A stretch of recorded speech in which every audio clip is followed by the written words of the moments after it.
Hi there, and welcome to my Marvellous retrospective format that I'll be submitting in anticipation for the Miro Retrospective Template Challenge. So I think this is a one-of-a-kind niche format. So all of these beautiful illustrations and text that you can see have all been drawn and illustrated by yours truly. I think I spent over 8.5 hours and over 10,000 strokes on Procreate has gone into this. And I wanted it to kind of like read and be legible in terms of that childhood nostalgia of reading the comic book. And I just really like the Miro frames and just building my content within that. And just, as you can see on the left-hand side, as you drive through the retrospective format as time progresses, I just really like that. It just kind of gives you that feel of flicking through a book.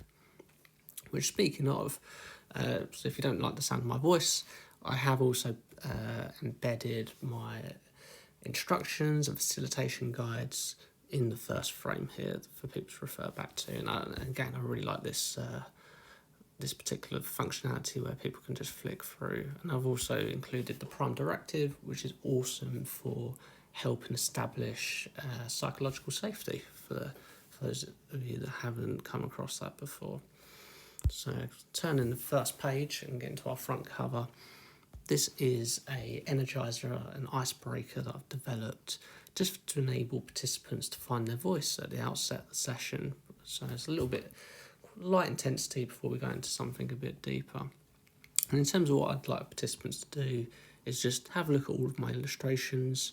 There's the personality traits that come with each of these heroes, and what they need to do, as you can see in the post-it here, and again looking at the facilitation guide, they just need to put a post-it note on the one which best resonates to them. So pretty simple. You can see we've got 4 there, being an introverted thinker, Groot in terms of growing.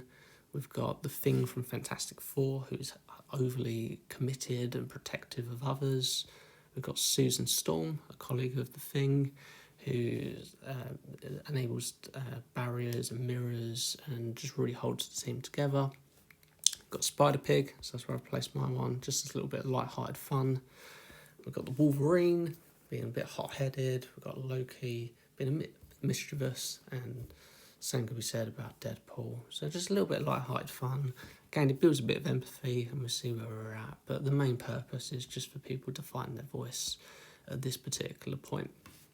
So we're going to turn the page, and this is where the sort of Marvellous Retro gets its name from. So you can see this comic book vibe. It was all hand-drawn.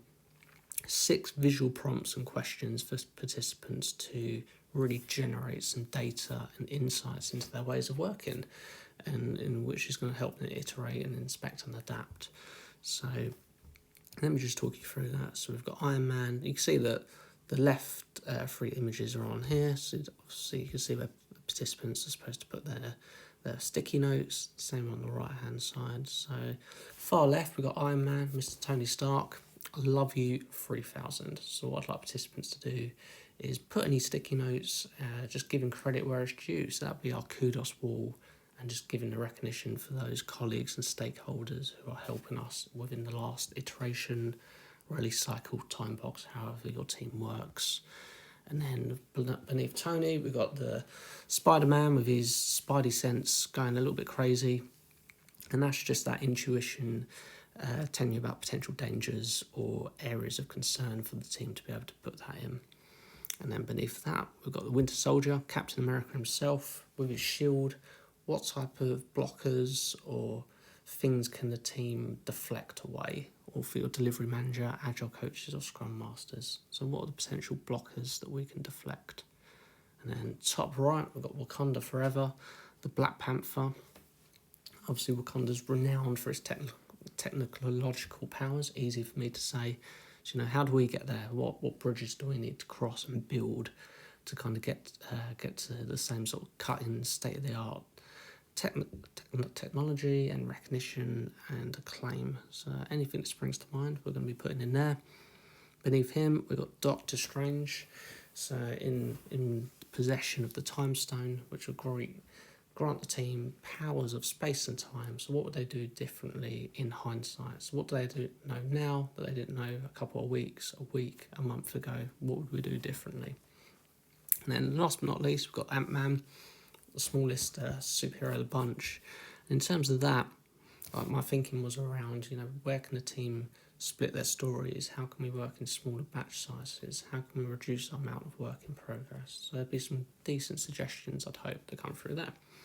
So typically I'd time box that to 5 minutes, and then from there participants will have 5 votes each. There's again rules in the instructions. You can vote on your own sticky notes. You can pump 5 into the same one. There's a bit hard and fast in terms of the restrictions I enable participants. And we're going to go into a little bit of civil war, so infinity sorting, not affinity sorting. So participants can just grab a shield or a Iron Man helmet, depending on which side of the fence they sit on, and they can place it like so to use for their voting mechanism, which I really like, that little touch. And then once the voting has elapsed, again you can see that there, we come on to our final page, closing the show. So this will be our sort of scene setters. So I'd expect the facilitator to round up the top 5. Obviously, if you've got time permitting, depending how long your time box is and how quickly you get through these, feel free to bring in more. So we're using the what, so what, now what, liberate instruction. It just really enables powerful, structured conversations that kind of really get to the point. And there's a little less conversation, more action, which I quite like, in the words of Elvis Presley, I guess. So again, what's the initiative? Why was it voted so highly? What's the impact and significance? What are the potential experiments, next steps, actions? The team will go through that. Again, I typically time box that to 5 minutes. At the end of that, there'll be a visual cue from Miro or from the timer, depending on how you want to facilitate that.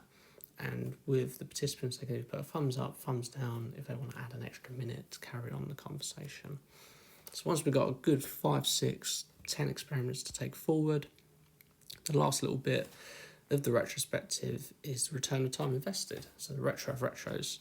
So there's a scale from low to high, and you can see here with the gauntlet, it's got the number of infinity stones based on how great the session was, the 1 being low, 6 being a really excellent use of people's time based on all those lovely actions we've got. And again, all in the facilitation guide, but we've got Nick Fury there saying, what again, I dare you, from another one of my favourite films. Same actor, thought it was appropriate. So you can see here, just put a pen, and then participants can just mark where they want to put that on this little gauge here when it decides to load. There you go. My Apple Pen being very funny. So yeah, that's my retrospective. Hope you like it. Thank you very much.